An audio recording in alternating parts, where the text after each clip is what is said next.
tentang praktik yang sering menyebutkan diri mereka sebagai citizen journalist, itu juga menarik untuk kita diskusikan sebenarnya dalam melihat bagaimana media sosial ini bertarung dengan media daring.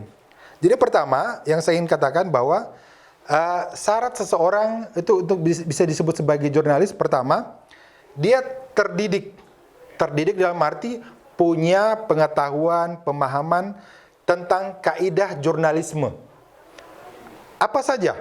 Tentang teknik wawancara, tentang memeriksa keakuratan data, itu harus khatam dia.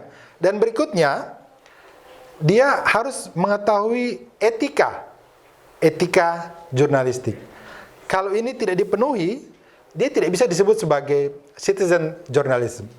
Terus, apa yang membedakan citizen journalism yang sebenarnya dengan jurnalis yang lain? Yang ada sekarang misalnya ada jurnalis yang punya organisasi media. Oke, itu jurnalis organik. Ada jurnalis yang tidak punya media, tapi rajin atau rutin mengirim berita. Biasa disebut kontributor atau freelance.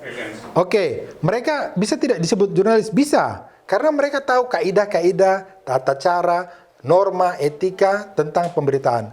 Berikutnya, citizen journalist. Citizen journalist warga yang melakukan aktivitas peliputan tetapi dengan pengetahuan, norma, tata cara yang sama dengan standar jurnalis organik maupun jurnalis freelance.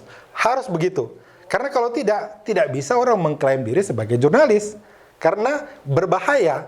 Berbahayanya di mana? Ketika dia diminta untuk mempertanggungjawabkan konten yang dia tulis, dia tidak bisa menunjukkan pertama. Dia sudah melanggar kode etik, ya. Dia sudah melanggar undang-undang. Bagaimana caranya dia mengklaim liputannya itu akurat kalau seandainya kaidah tentang cek, cross check, recheck itu tidak pernah dilewati. Bagaimana dia bisa sebut liputannya itu merupakan liputan karya jurnalis kalau dia lebih tendensius ketimbang fair, adil menempatkan orang-orang yang ada di dalam pemberitaannya. Jadi tidak bisa. Jadi di situ. Kembali lagi ke cerita saya tadi, model-model pemberitaan seperti itu, even dia menyebut dirinya citizen journalist, sebenarnya mereka itu belum memenuhi standar media atau standar praktik jurnalisme yang ingin kita bangun di sini. Dan orang dengan selera rendah seperti itu sebenarnya seiring waktu akan terkalahkan oleh waktu. Kenapa? Karena generasi kita itu generasi yang sudah lebih terdidik, lebih terpelajar, ya. Mudah-mudahan ke depan seleranya juga akan berubah. Jurnalisme merupakan kerja yang mulia, dilindungi oleh undang-undang, dilindungi oleh konstitusi, dan bagian dari cara kita mencerdaskan bangsa. Itu tidak bisa dipungkiri. Yang kedua,